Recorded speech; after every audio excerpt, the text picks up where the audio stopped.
Assalamualaikum warahmatullahi wabarakatuh. Kembali lagi di channel kami, dan dalam video kali ini kami akan mempresentasikan makalah kami yang berjudul variabel penelitian dari mata kuliah metodologi penelitian. Oke, kita lanjut. Dalam slide pertama kami akan menjelaskan mengenai pengertian variabel, di mana variabel memiliki dua pengertian, di mana pengertian secara umum variabel adalah segala sesuatu yang akan menjadi objek pengamatan dalam sebuah penelitian. Dan dari pengertian yang kedua, dalam Kamus Besar Bahasa Indonesia mempunyai arti dapat berubah-ubah, bermacam-macam, dan berbeda-beda.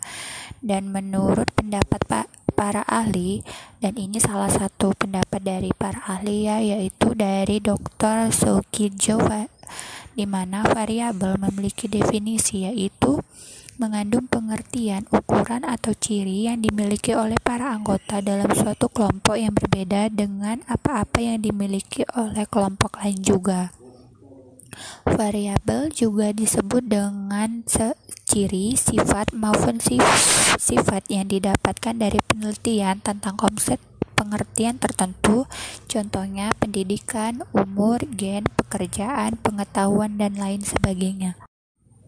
Oke, dalam slide selanjutnya kami juga akan menjelaskan mengenai jenis-jenis variabel, di mana jenis variabel yang pertama adalah hubungan antar variabel yang memiliki beberapa turunan, yaitu jenis variabel bebas, independent variable, jenis variabel terikat, dependent variable, dan jenis variabel kontrol, yaitu kontrol variabel.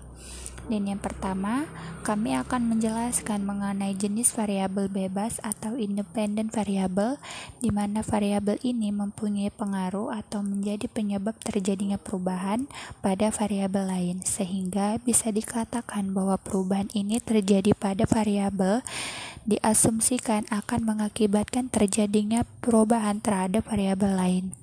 Contohnya, seorang peneliti ingin meneliti tentang pengaruh motivasi belajar terhadap prestasi mahasiswa. Dan di sini, di dalam contoh penelitian ini, yang termasuk variabel bebasnya adalah motivasi belajar, dikarenakan variabel motivasi belajar tidak bergantung terhadap variabel lain, yaitu variabel prestasi mahasiswa. Selanjutnya adalah jenis variabel terikat. Jenis variabel terikat ini merupakan kebalikan dari jenis variabel bebas, di mana jenis variabel terikat ini adalah variabel yang keberadaannya menjadi suatu akibat dikarenakan adanya variabel bebas. Contohnya sama seperti jenis variabel bebas tadi, yaitu seorang peneliti ingin meneliti tentang pengaruh motivasi belajar terhadap prestasi mahasiswa. Dan di sini variabel terikatnya merupakan prestasi mahasiswa, dikarenakan variabel prestasi mahasiswa ini bergantung pada variabel lain, yaitu variabel motivasi belajar. Selanjutnya saya akan membahas mengenai jenis variabel kontrol. Turunan variabel ini masih termasuk ke dalam jenis variabel hubungan antar variabel, di mana variabel kontrol ini adalah variabel yang dibatasi dan dikendalikan pengaruhnya sehingga tidak berpengaruh pada gejala yang sedang diteliti. Dengan kata lain, yaitu dampak dari variabel bebas terhadap variabel terikat tidak dipengaruhi oleh faktor luar yang tidak diteliti. Nah, tadi saya sudah menjelaskan jenis-jenis dari hubungan antar variabel, dan saya akan melanjutkannya ke sifat variabel, di mana sifat variabel ini terbagi menjadi dua, yaitu jenis variabel dinamis dan jenis variabel statis.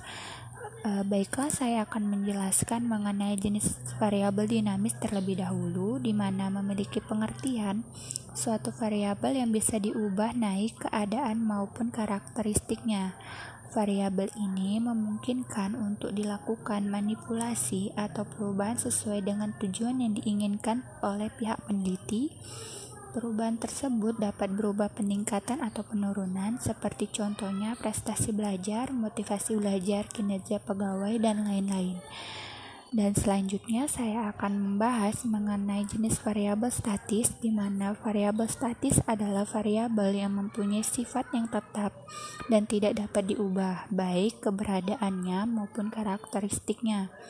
Dalam kondisi normal, sifat-sifat tersebut sulit untuk diubah seperti status sosial ekonomi, tempat tinggal, jenis kelamin, dan lain-lain. Baiklah, saya akan menjelaskan mengenai jenis variabel dari urgensi faktual.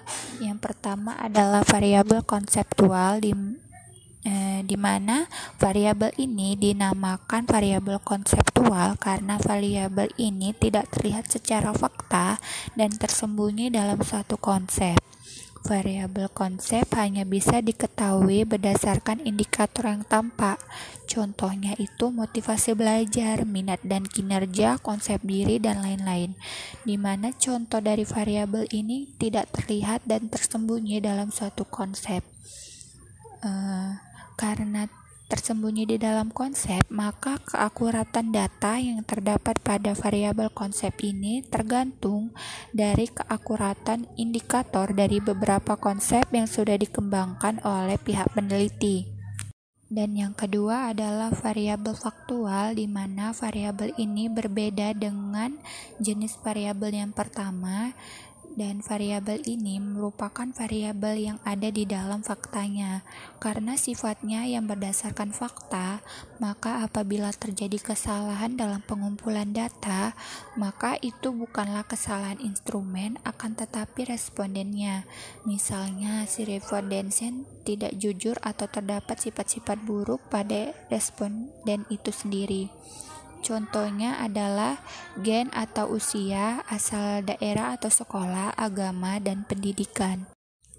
Dan ini jenis variabel yang terakhir, yaitu dari skala pengukur, di mana ada 4 tingkatan dalam skala pengukur ini, yaitu nominal, ordinal, interval, dan rasio. Baiklah, yang pertama saya akan menjelaskan mengenai variabel nominal, di mana variabel ini adalah variabel yang hanya bisa dikelompokkan terpisah secara kategori dan diskrit. Variabel ini bisa disebut juga dengan variabel diskrit. Dilihat dari namanya, nominal atau nomi mempunyai arti nama. Hal ini menunjukkan bahwa tanda atau label hanya digunakan untuk membedakan antar variabel. Contohnya dari variabel ini yaitu gender, agama, wilayah, dan lain-lain. Dan selanjutnya mengenai variabel ordinal, yaitu variabel yang memiliki variasi perbedaan tingkatan urutan namun tidak memiliki kesamaan jarak, perbedaan, dan tidak bisa dibandingkan. Contohnya yaitu peringkat dalam kejujuran, di mana seleksi yang menggambarkan jarak pencapaian skor atau prestasi juara 1, 2, dan 3 dan seterusnya tidak dipermasalahkan.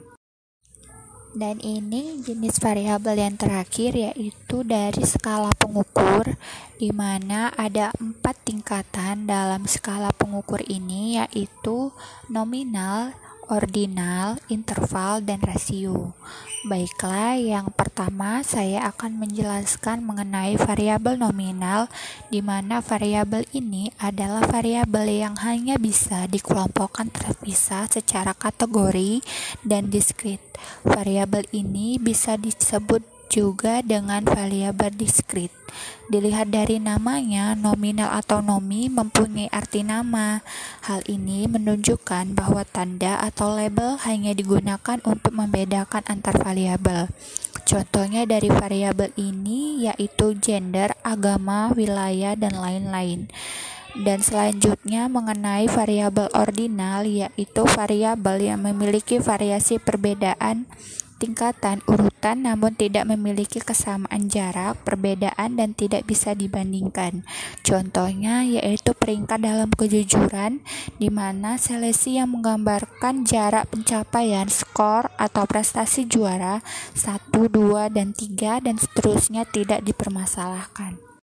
Nah, kita sudah berada di penghujung video nih. Tadi kami sudah menjelaskan mengenai variabel penelitian dan jenis-jenis variabel. Baiklah, sampai sini saja penjelasan kami hari ini.